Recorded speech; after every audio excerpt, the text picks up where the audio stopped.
Say hello to a new friend on an old road. Take a 2-lane trip of memories into mysteries unknown. Come along for the ride. Jim Hinckley's America. Jim Hinckley's America.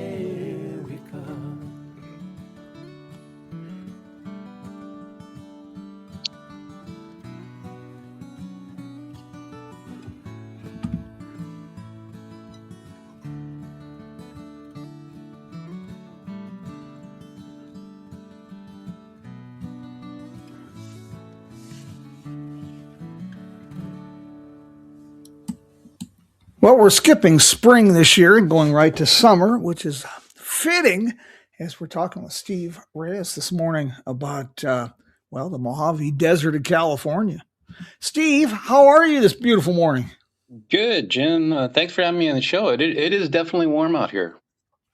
Yeah, we didn't have any winter this year at all, and gosh darn it, we've been running. You got us beat out your direction there in 29 Palms, but it's been pushing the 100-degree mark already here in Kingman. Yeah, we made it up to 104. I live out in Wonder Valley. I'm outside of 29 Palms, but it is definitely hot out here.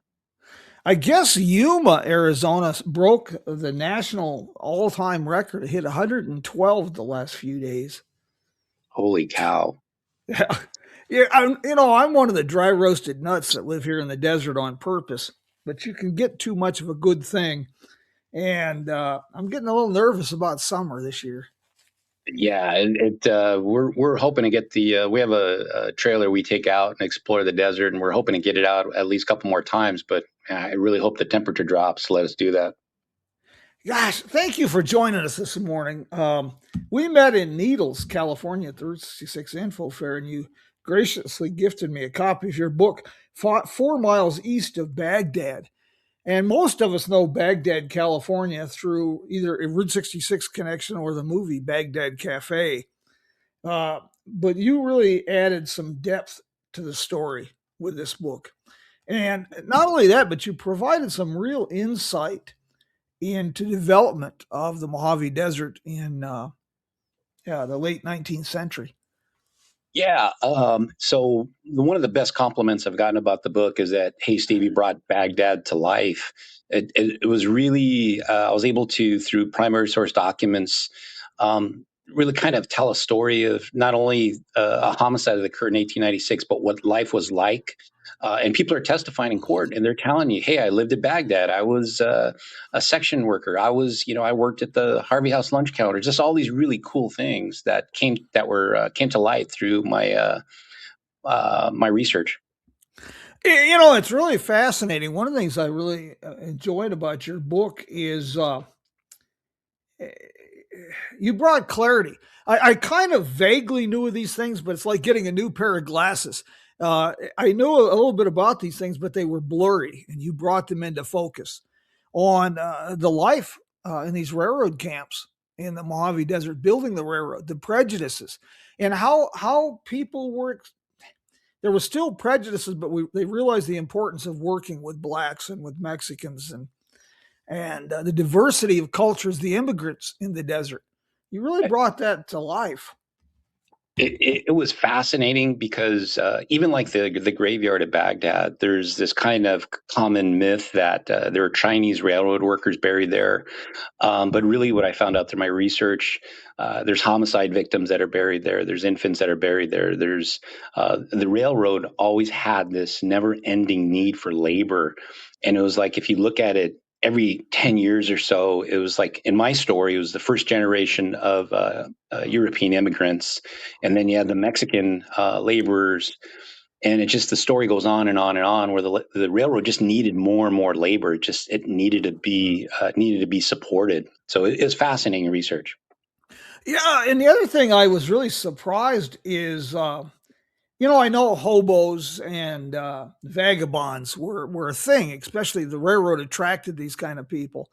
But the people who were walking along the railroad tracks and wandering from camp to camp, that's some pretty damn rough country out there to be just living the vagabond life.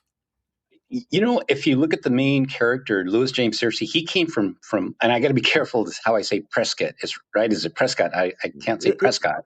No, it's Prescott, Arizona. Yeah. Prescott.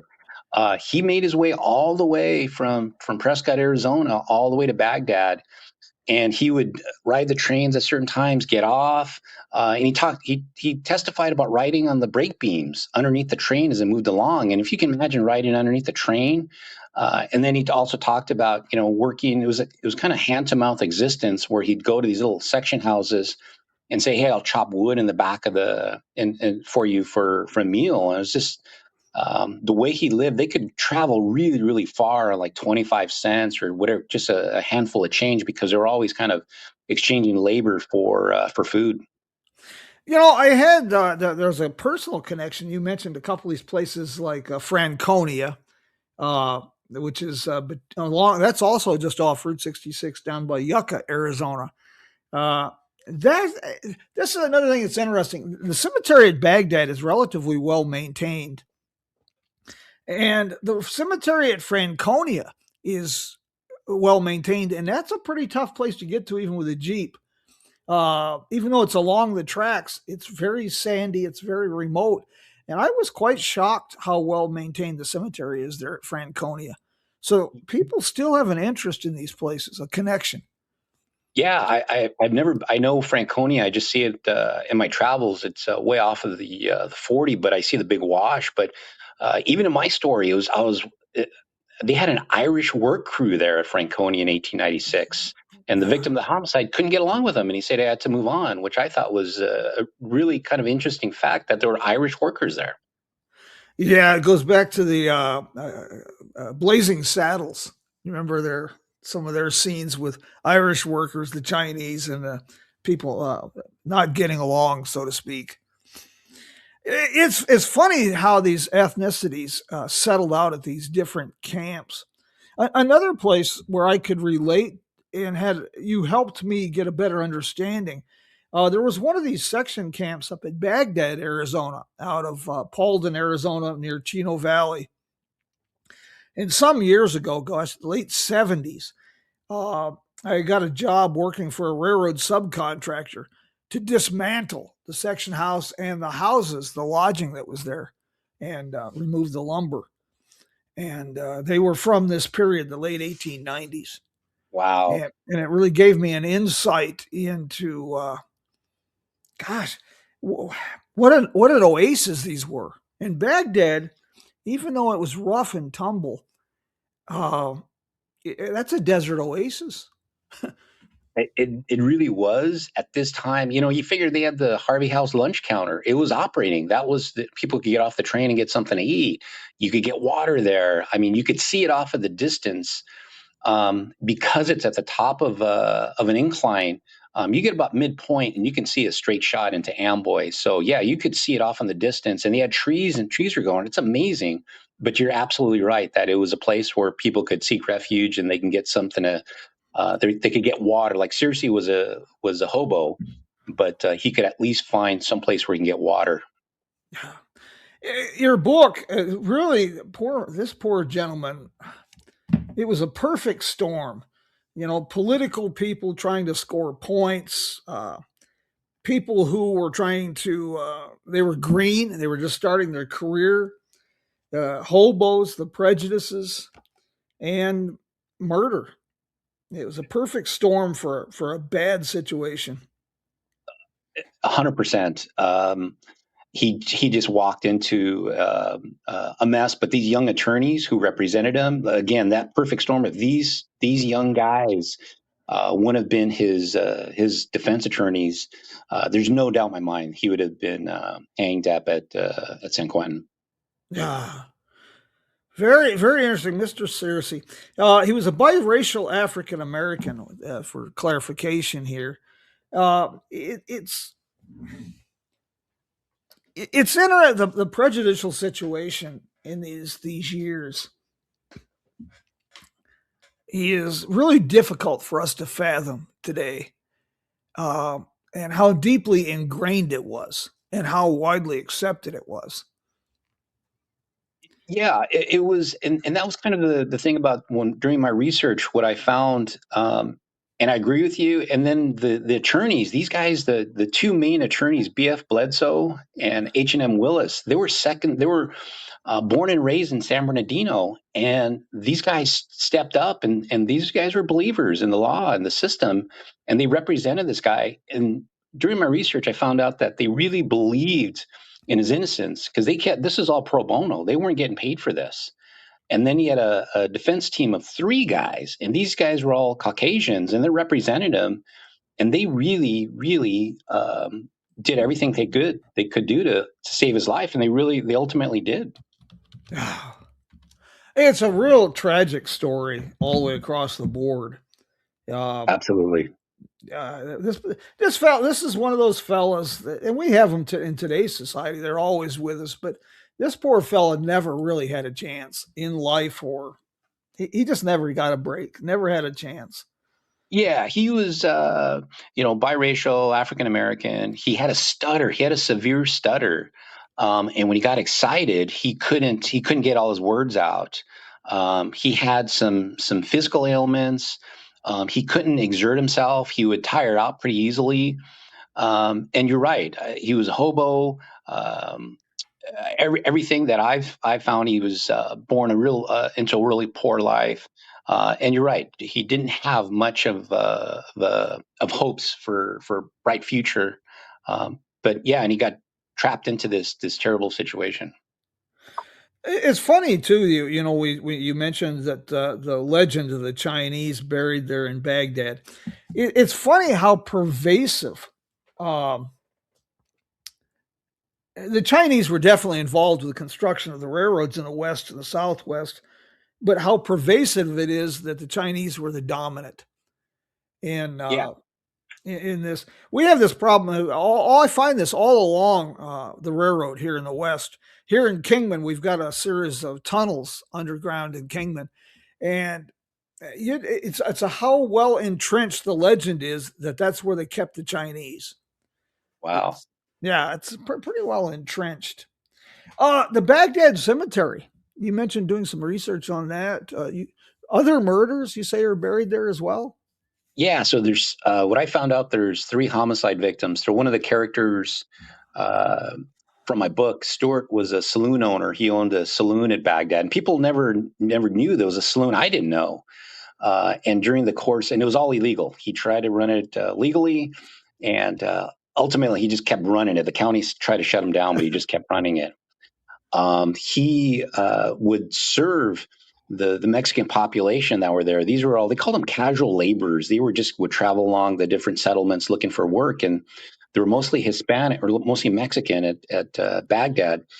And what I found during one night, he was serving them all alcohol, and he kicked them all out. And one of the guys the following day came back and got drunk again, and he pushed him out.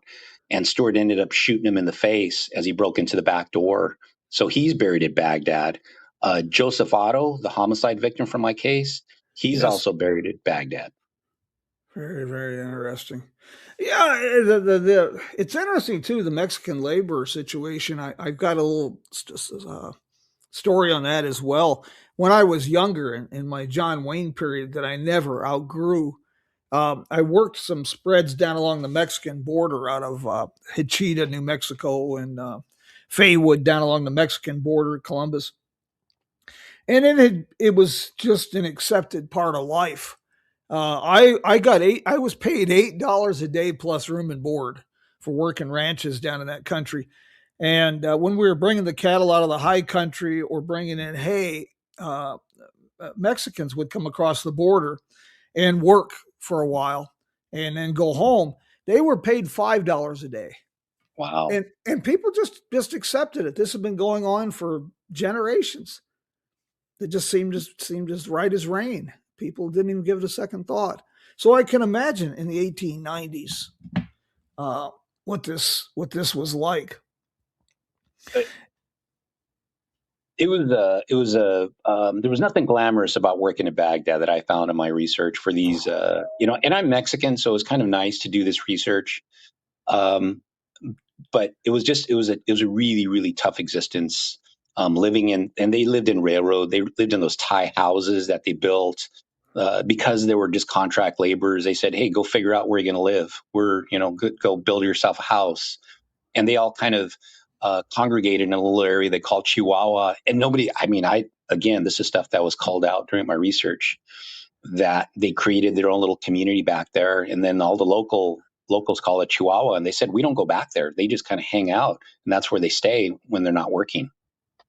Yeah, it's really funny how it's really kind of tragic, actually, how you can have a place as remote as Baghdad where life is hard scrabble enough, and you can still find ways to feel better than someone else, segregate it, and it just amazes me. Have two separate communities in a place as small as Baghdad in the middle of the Mojave Desert. It again, yeah. It's just, I mean, it's really, and then you've got Stewart, the saloon owner, who kind of fueled all these crimes that kept going on. And I forgot to mention the last homicide victim. There's Johnny Moss. He's also buried at Baghdad, and he was a victim of a homicide.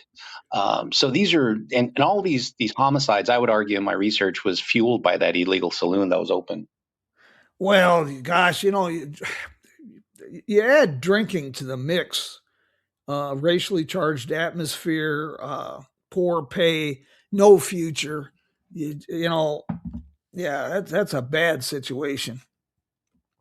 This particular murder is really quite interesting because it was a real rush to judgment.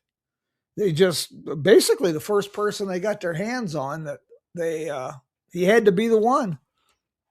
Yeah, it was, going back to your original point of it being a perfect storm. It was just, you had, and then you kind of look at what's going on in America, and you look at, I can't underestimate the influence of dime store novels.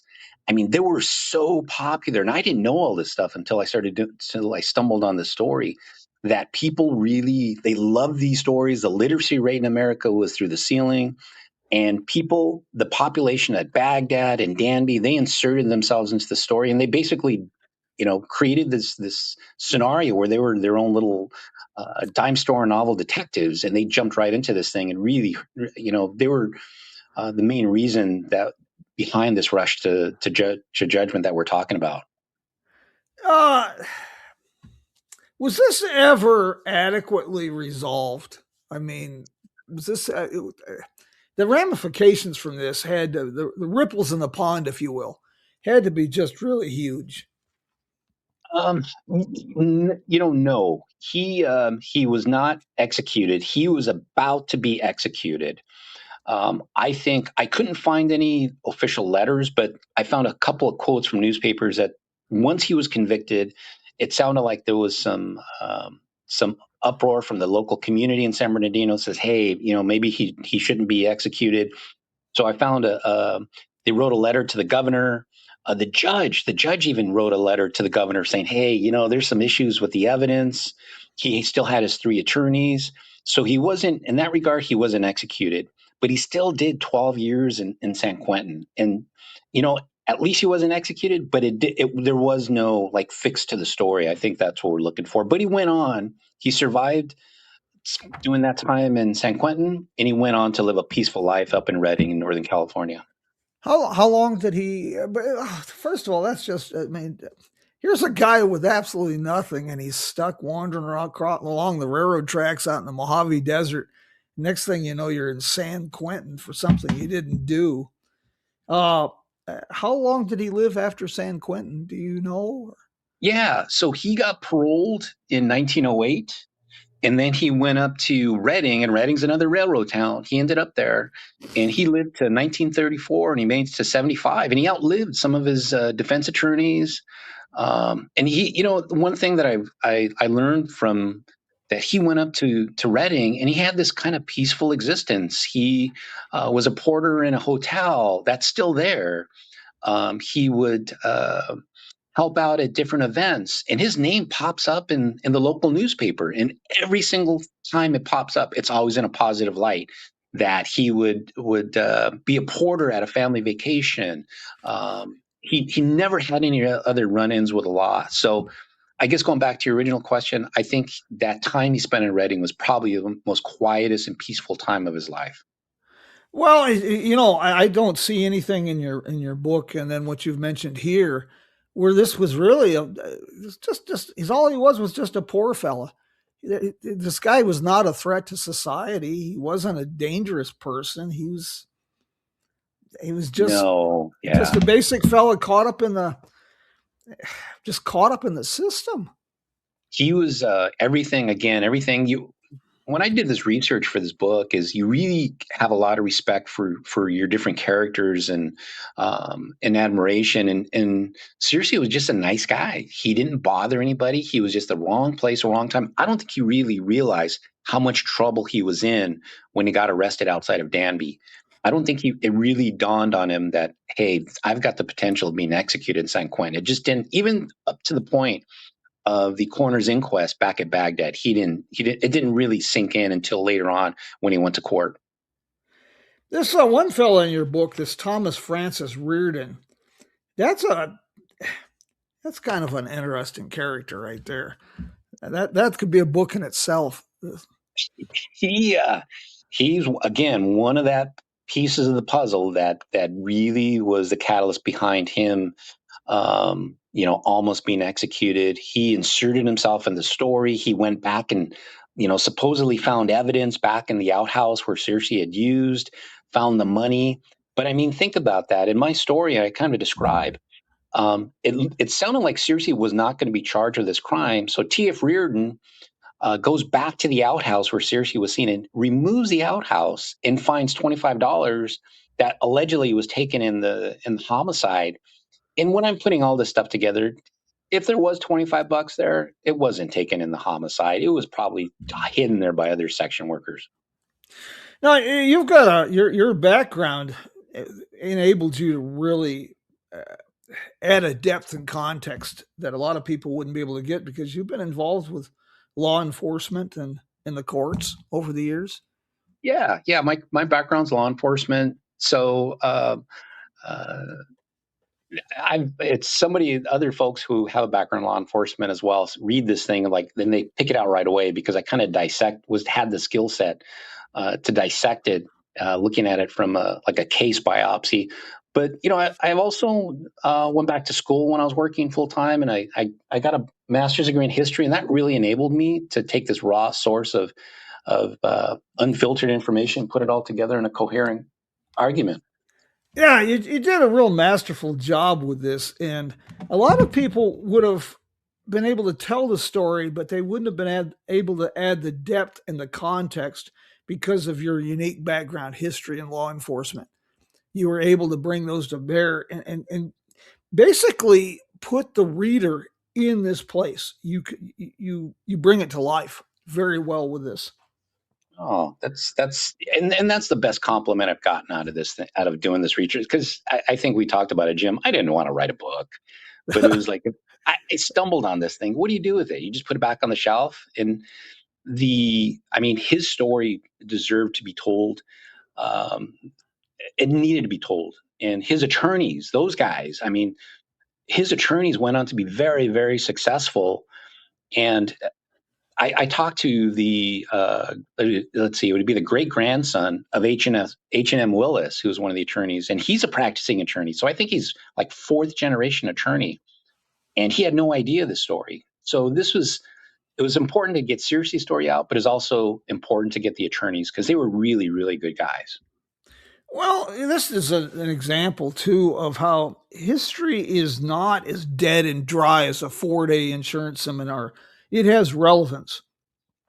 And Mr. Cersei's story did need to be told because these things still happen today. And it's not just being black, Mexican, white, or anything else. This still happens. You get people who are overly ambitious, wanting to earn points. They're caught up in the fantasy of video games and Chuck Norris movies, and yeah, trying to earn points. So there's still people every day that get caught up in these kind of situations, And this provides a bit of hope as well as insight into how these things happen. Yeah, absolutely. And again, going back to that whole dime store novel, and one of the actually during even one of the testimony, one of the characters, he said, "Yeah, I read dime store novels all the time. I love the detective stories." He says, "Yeah, I wanted to go out and be part of the investigation." So I think cumulatively, it was all the community that just they inserted themselves and kind of molded the story to send this guy to San Quentin to be executed. Yeah, and they got wrapped up in their own story. They were writing their own fantasy world. But, if you're living in Baghdad or Danby in 1896, uh, a little bit of excitement being part of something bigger than what this Absolutely. dry, dusty existence. It had to be infectious, where one person gets involved. Well, I gotta do it too. I gotta be part of this story. Absolutely. And it all started with a coroner's inquest. I didn't even know they did the way they did coroner's inquests. The coroner would take the train out from San Bernardino and convene a coroner's jury, and they'd pick, the locals. Sometimes I saw about between 4 and 5, sometimes just one, and they would put the body out for inspection, and then they would put everybody together and, okay, what is your opinion? How did he die? And what made this even worse is they had that coroner's inquest in the saloon, and everybody's drinking, and they're drunk. The steward, everybody's I, drinking. it's not funny, but and there again, you present this in the book very well. You can picture this in your mind's eye. You got a dead guy that's been dead for a while, and we're out here in the desert, and everybody's drinking and poking holes and looking at a dead guy. Yeah, that's And that's what I was trying to do, because it wasn't. There was another one of the other murder victims, the same thing, and they encouraged it. You got to remember too the period we're living in. It's the end of the Victorian era. Death was so commonplace. People, I mean, the average life expectancy was, I believe, was 47 years old. It was just death was commonplace, yeah. especially out in the desert, especially working along the railroad. It's so dangerous. Yeah, people don't realize, how dangerous railroad work was and still is, but railroad work back then was extremely dangerous. And then again, you throw into the mix, you've got language issues that compounded that.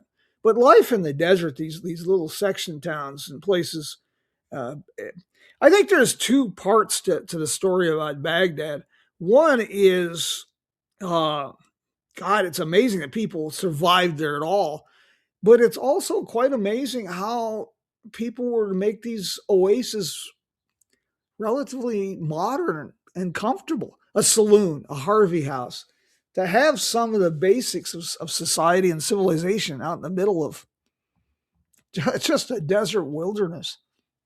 It, I mean, 100%. If you look at the homicide occurred in the morning, and because of the telegraph, they had John Lewis Medlin who there by sunset. I mean, to think about that, they had law enforcement assets getting there within, you know, well within a day to be able to get there and conduct their initial investigation. You're absolutely right. That telegraph and they just took the train up from San Bernardino. Did this a lot of times when you're doing research for stories like this murder, you find rabbit holes uh, where you start finding other stories that pique your interest that you start delving into. Have have you gone in a direction like that? One of the Albert James Stewart was the saloon owner, and I blame the saloon, like, again, for the majority of this violent crime. But he was a story in itself. He was an alcoholic. I wouldn't be surprised if maybe there's some mental illness there. Um, he spent quite a few years living in these remote areas, and he was that rabbit hole. He got arrested multiple times. He ends up out at Blake. I'm like, well, where's Blake? Well, it's Goff's. He ended up out there and tried to commit Oh, suicide towards the end of the story. So that's a perfect example of a rabbit hole. I had no idea that Goss was originally Blake. I did not know He, that. Yeah, I hope I'm right because, and this is one of the other things I've got to avoid when I was doing this research. I'm not a railroad expert, so my expertise was really on, and what I enjoyed learning was the human experience. It's Yes. like, hey, what it was like to live out there. So it's funny. It's like if someone corrects me, it's like, well, it wasn't really Blake. Then I apologize. But from what I've been told, it was Blake was originally called Blake, and then it turned into Goffs. Two things in your statement there is one, it's always the people. That's what gives Route 66 even today. It's infectious magic. It's the people. And history is dead and boring. It's the stories of the people. You realize how much we have in common with because we're people. And the other part is, as far as Blake and Goss, the more I learn, the more I realize how little I know. Uh, Things slip through the cracks. You start reading, studying newspapers, court records, and you find out stuff was recorded wrong. So Yeah. I'm perfectly willing to be corrected. The hardest part, even in my book, is like I would find multiple spellings of names. Yes, Dates were yes. different. It was like, well, which one is it? So yeah, I absolutely agree with you that and then sometimes you stumble upon this stuff where it's anecdotal. It's like, well, someone told me, I heard, and then it's tough trying to find that primary source that proves it is correct. Yeah. Well, you did a very good job with this book because you blend the life in the desert wilderness in the 1890s. You've got a great murder story. You've got a courtroom drama story here. Uh, And the key, of course, is the people. You do a very well, do a good job of giving these people a life. Yeah, I go ahead, oh, Jim. I'm sorry. no, I was just going to say I found it interesting too that you in the back of your book you had been able to track down some of the information and provide names, dates, and cause of death and locations where they're buried out there in Baghdad. I found that pretty interesting. Run over by train, apoplectic seizures, fell from coal car, homicides, beatings, gunshot wounds. Yeah. What Yeah, I wanted to ask you about, of course, heat prostration. I'm surprised we didn't have more of that. But what was Bainell trouble? Bainell.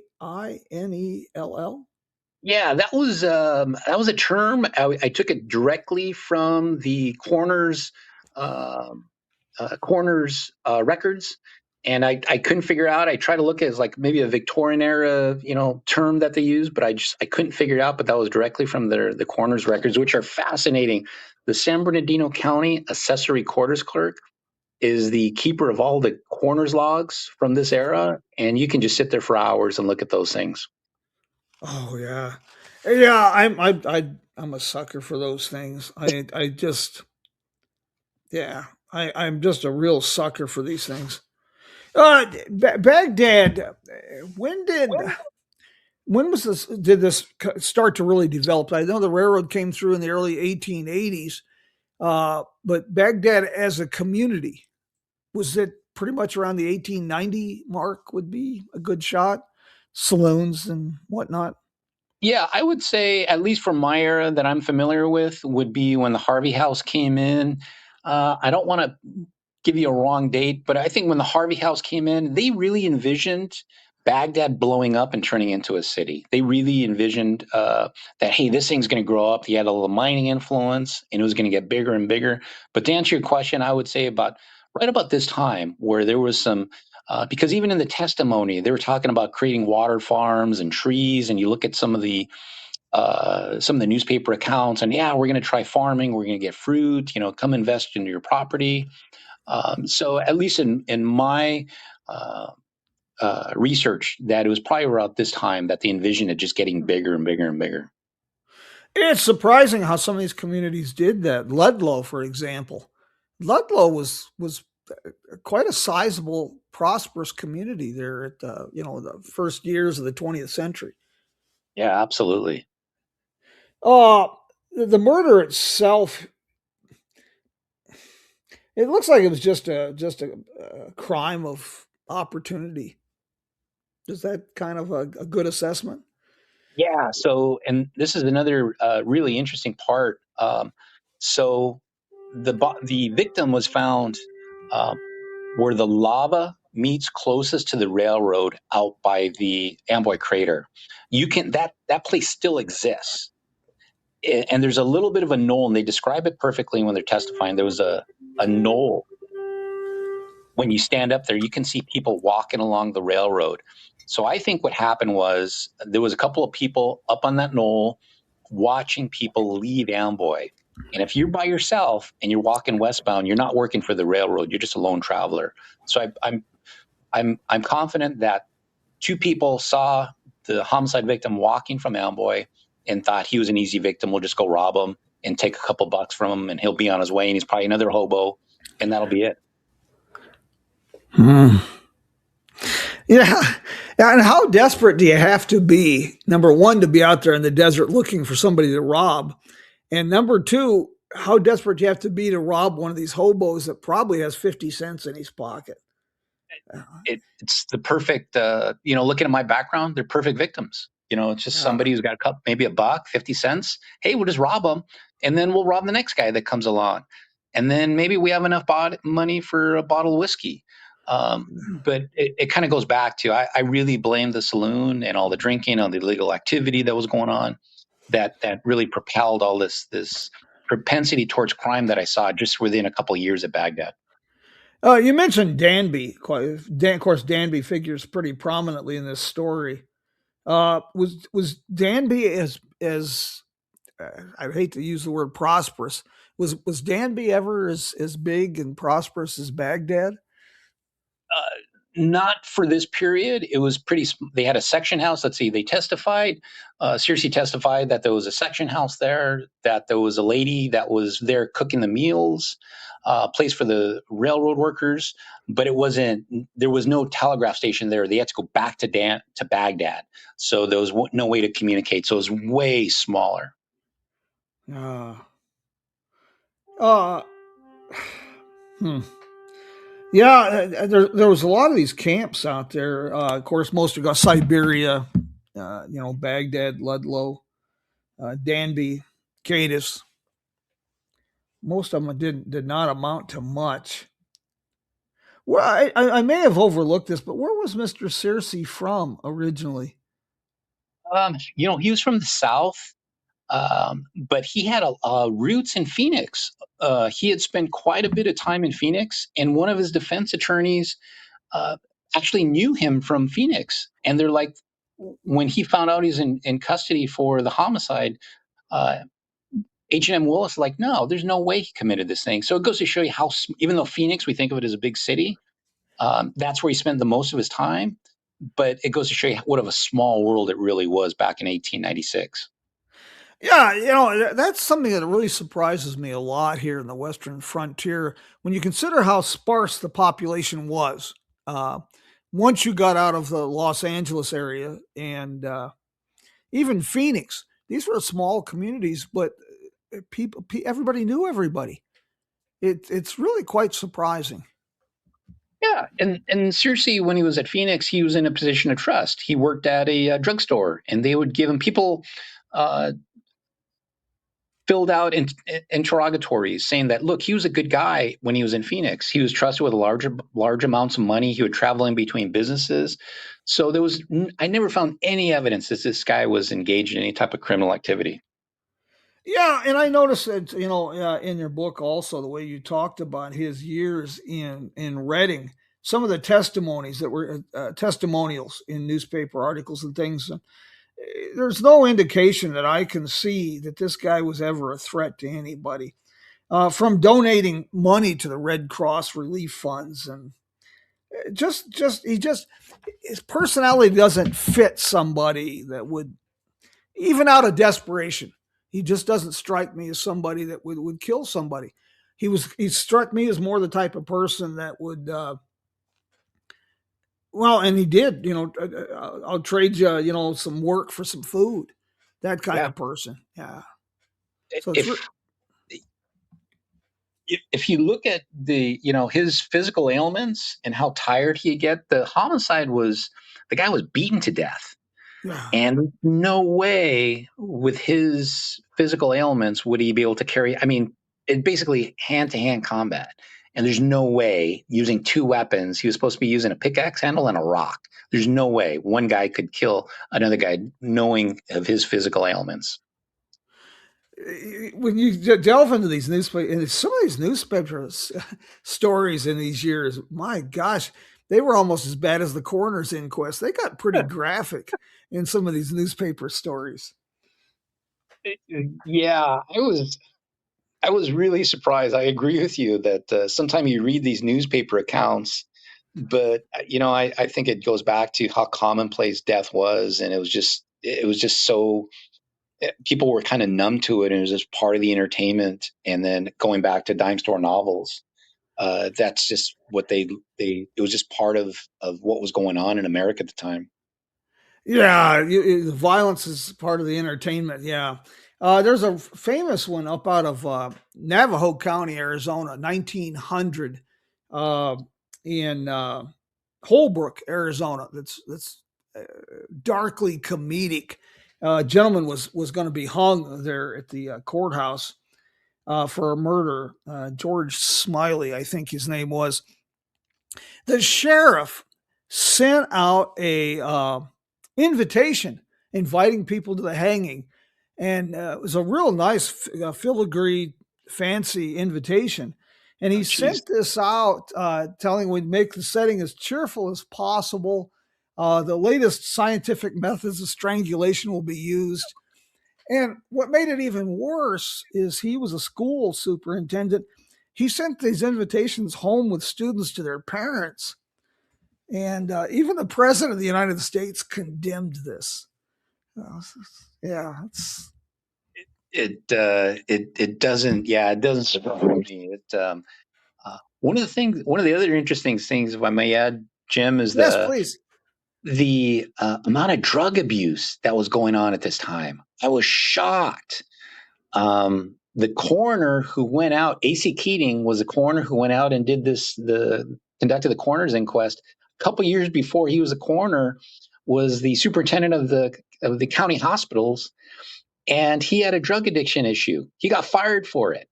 So, and then drug abuse was rampant when I was up in Sacramento doing research. I found out that drug abuse and drug use within the inmates was rampant up there. So it's kind of shocking to learn this stuff was going on at this time. Mostly opium and morphines, or Most of what I saw was opium. Yeah, it was a uh, lot of opium. yeah, yeah. That there again, history is never boring when you dig into these things. Uh, the opium situation, of course, that fueled the Chinese bigotries and some of our immigration laws, and created a whole new series of issues. Gosh, that's amazing. Steve, this is just an incredible book. I've got some things I'll send you that I think you'll find interesting. I'll send you a copy of this Invitation to the Hanging in Holbrook. I think you'll find it darkly comedic. And I've got a couple of my favorite news stories that I started researching some crimes. Uh, I did a book some years ago called Murder and Mayhem on the Main Street of America, Tales from Bloody 66. And I got into some really bizarre murder mysteries. One was Route 66. They arrested the fellow, I believe, was over towards Ludlow, but they found a smoldering body along the National Trails Road outside of Seligman. And what made it interesting, the fellow was in a Canadian military uniform. Mm. One of my favorites, though, is since you're in law enforcement, you'll love this. Talk about a rush to judgment. They found a fella here in a Kingman motel along Route 66. He had connections to the mob in Chicago during the Capone years, and he was out of Las Vegas, and he was died here in a Kingman hotel, stabbed twice in the heart. They ruled it a suicide. That's another one of my favorites. Uh, Steve, thank you very much for doing this morning, and I want to thank you. This book is, I really highly recommend this. And I'll publish this later today, I'll have a link, and I want to encourage this. It's a small book. It's a great read, but there's so many levels what you've done with this book that I really like, because you clarified a lot of what I suspected or kind of had a vague understanding of, which was life in these places along the Mojave Desert that later became Route 66 communities. You did a good job on that. And then you gave these places, especially Mr. Searcy, you gave him some recognition that he needed. He was due that. I appreciate and I agree with you. His story needed to be told. I've got to thank Joe DeKehoe. Joe DeKehoe wrote another book called Silence in the Sun. Yes. He was the one that really he's a good friend of ours, and we were out on a road trip out exploring. He said, "Steve, you're going to write a book. You just don't know it yet," and he was right. May I ask, how did you stumble on this story? So I'm also vice president at the Twin End Palms Historical Society, and I wanted to write a one-page story for our newsletter, our schoolhouse journal. And the first night, I went on newspapers.com. I'll just write a quick little story, and I found about 4 or 5 newspaper articles. And the first night, I realized he didn't do this. He didn't do it.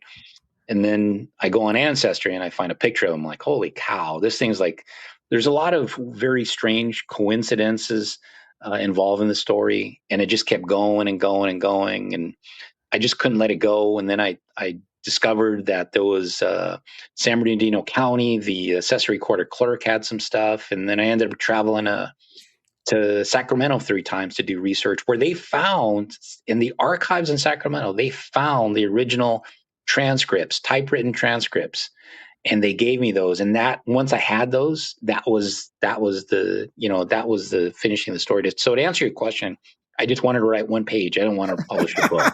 So. You mentioned the coincidence, and I don't want to get too cosmic on all this, but it's funny when it seems like it's almost ordained. You have the right person stumble onto a story, and like I said, giving Mr. Searcy, putting him to rest, so to speak. And you were the perfect person to do this. If I would have found the story, I would have been intrigued. I probably would have wrote a book, but it would have lacked a lot of the depth that you were able to bring to this. You were the perfect person to write this. And I think that's pretty neat. I appreciate a lot of, like I said, I agree with you. I don't want to get cosmic, but I also met a couple that runs a media company called Once Was Media, and they've helped me. I've sent them some black and white photos, and with AI and everything else and software, they've kind of brought those photos to life. And I'm going to email them to you, Jim. You'll be fascinated to see a train pulling into Baghdad, and it's actually on the back cover of my book. Right. When they brought that train to life, there's a helper engine on that. You can't see it in the original picture. It's amazing. Now we've got another conversation going, a whole can of worms. It is astounding, the AI stuff that's going on and developing rapidly. People are fearful for good reason, but they were fearful of trains. They were fearful of automobiles. They were fearful of word processors, computers, and they should be. But it's also an incredible tool. And I've seen some just amazing things done with AI and old photos, how they were able to enhance and, like you say, add some animation to old photos. That's another subject to be discussed. Yeah. Baghdad really interests me. I've been delving deep into Ludlow lately. I stumbled on a fella, something you might like. I found a fella. He lives in Oregon now, but he worked in Ludlow for quite a few years in I believe the early '60s. Along Route 66, worked garages and things there. And through him, I found a fellow who worked at the gas station who had an encounter with a fellow who refused to pay for gas. He had a busload of girls and whatnot. And turns out it was Charles Manson Oh, shoot. that he had an altercation with over paying for gas. So that's how it starts. And the next thing you know, You got a book. well, you're next thing you know, you've lost 3 weeks and you find yourself in some research. Even with the internet has helped a lot. You still got to do in-person research because a lot of the stuff has not been digitized and a lot of it's just languishing. That's another thing, it's interesting where some of this material turns up, where places you wouldn't expect it to be. That always fascinates me as well. Yeah, the coroner's logs were sitting there in San Bernardino County at the Accessory Recorder Clerk's office, and they've been Genevieve Preston. She is so helpful, and they want you to use this stuff. They want you to learn about. They want you to research these things. And I found the same thing in Sacramento. Those folks are amazing. They want you to do this research, but they're underutilized. Yeah. This is really, really well done, Steve. I want to congratulate you on this. And I encourage you to do another one. I know that what the hell's wrong with you? But I'd like to encourage you to do another one. I'm sure you got another story or two to tell. The grave sites. Part of the research, what I started doing, because once you start looking at these logs, now I've got all these remote grave sites, and they all have a story. And even like Amboy, I've identified a bunch of grave sites at Amboy, at Ludlow, at Daggett, and a lot of these people they didn't know were buried out there. I know now. Daggett's got quite a story. Were there cemeteries at some of these others, like Siberia, Danby? Were there cemeteries there as well? Yeah, at Danby, there's 3 grave sites that are still visible. There's grave sites there. Let's see, Baghdad's got grave sites. Some of the really remote mining communities, Hart has some graves. I've never visited there, but the coroner would travel to these remote areas and do their little investigation. But then I also realized some of the coroners would log in how much money, and they were getting paid a ton of money to travel out there. So, yeah, there's remote burial sites all over the Mojave Desert, and again, it goes back to who is out there, and they're all poor people, they're minorities, they're all trying to make a buck, trying to make a better life for themselves. And, it also attracted a lot of people who were living life anonymously. Yep. Under assumed names, they're their third assumed name. And so you don't know who's buried there. Here in our cemetery in Kingman, I found out recently that we've actually had 4 cemeteries in Kingman. The third cemetery, when they relocated, if you didn't have money, they left everybody. And they're still finding people into the high school football field. Oh, geez. It does surprise me. There is a whole section of our cemetery all it says is unknown, skeleton. There's a few that say unknown with the N word. Sure. And some are just in Chinese. There's no English on the stones at all. But they're there's whole rows of unknown, found in desert. Yeah. It was a tough existence. Yeah, real tough existence. I would say, yeah, I agree with you. It was a brutal existence. All what I've learned in this research, there was nothing glamorous about these cemeteries. I think we want to, like, from the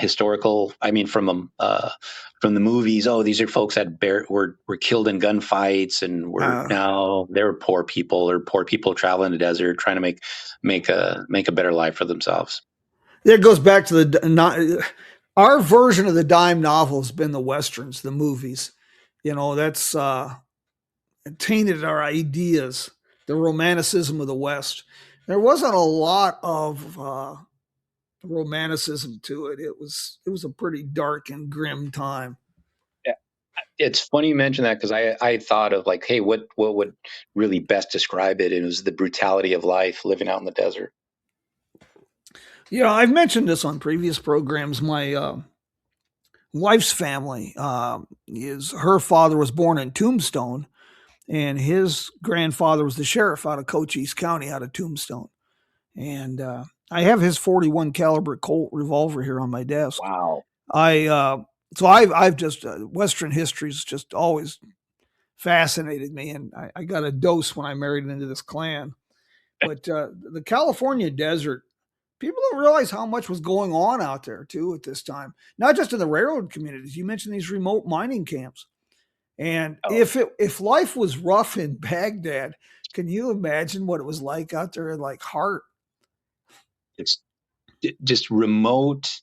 And I know we're kind of running out of time, Jim, but I'm going to leave you with a tidbit of information that people don't, and you'll find this fascinating, that I talked about the never-ending need for manpower for the railroads. There was a era when there was Japanese railroad workers out there. I came across names of Japanese folks who were buried in the desert. I'm like, why are there Japanese? And I realized that the railroad was bringing in Japanese to work on the railroad. And you start finding layers. When you mentioned newspapers.com and different archives. I'll be doing research on whatever, like a murder, and I'll stumble on a single paragraph in a newspaper, and I'll go, now what the hell? I found one recently about 1896, by the way, Yuma, Arizona. That they were, the mayor was welcoming, there was 3 names mentioned that were headed back to New York from their around the world bicycle trip. Wow. Who shows up in Yuma in 1896 on a bicycle? And you want to know more and you can't find anything. Okay. Yeah. You ready for this, Jim? There was a part, I've got to look for it in the testimony. Somebody talked about seeing bicycle tracks out by the crater. Well, oh gosh, Steve, now we've done it. We've gone down another rabbit hole. I just finished writing a series, and I'm delving deep into bicycle mania of the 1890s, how that gave rise to the Good Roads movement.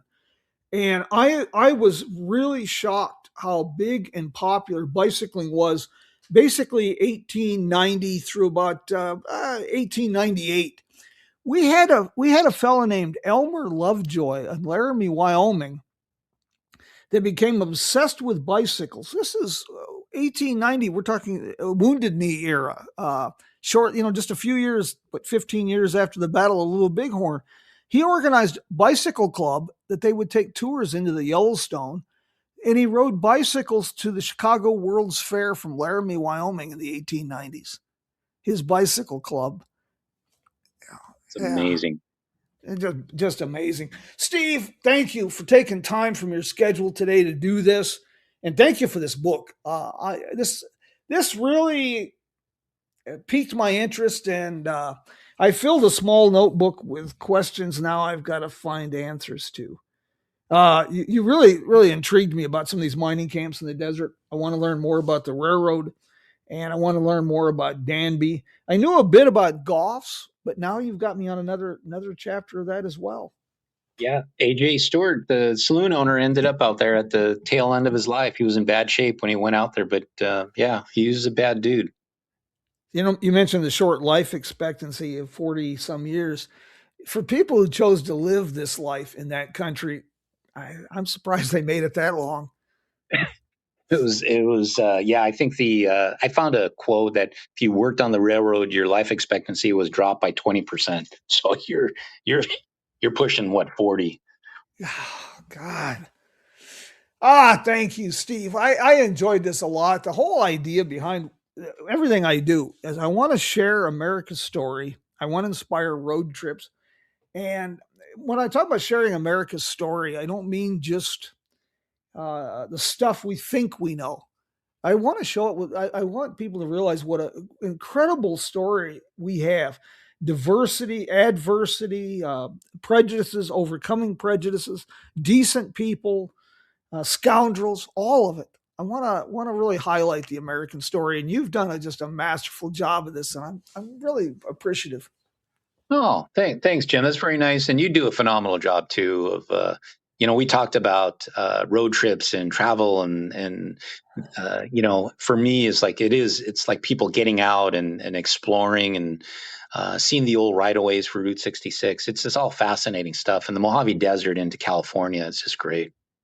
I'll send you some stuff too on the Desert Classic automobile races. I think. Oh, nice. Are you familiar with those? No, I know we have so many right-of-ways out by our neck of the desert. And one of the things I found a license plate from 1926. I was just in a wash out by, and I left it there.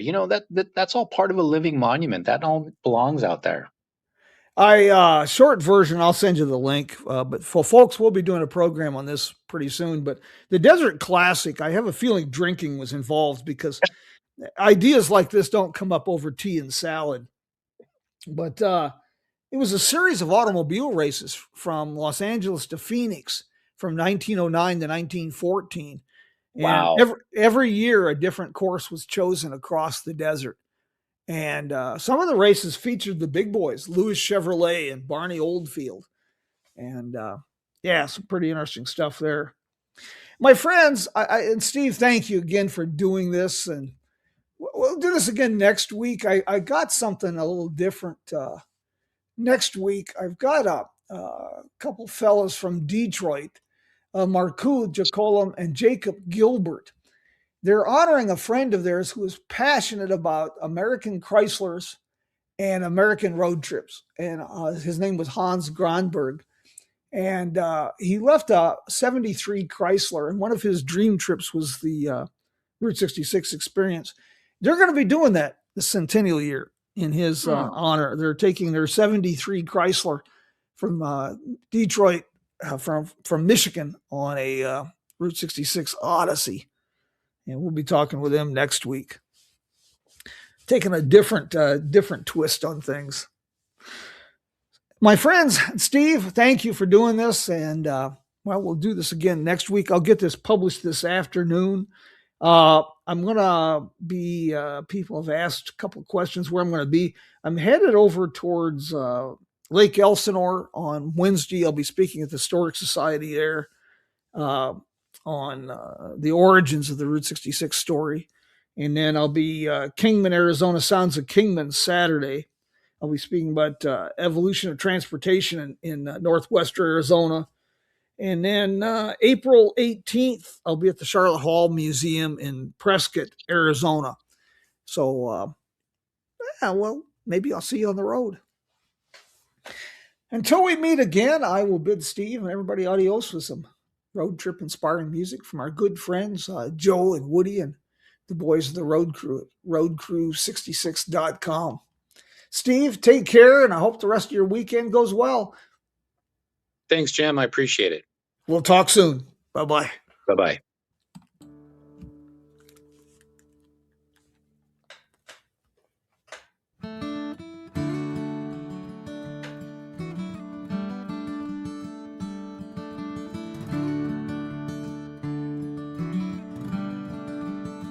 Say hello to a new friend on an old road. Take a 2-lane trip of memories into mysteries unknown. Come along for the ride. Jim Hinckley's America. Jim Hinckley's America.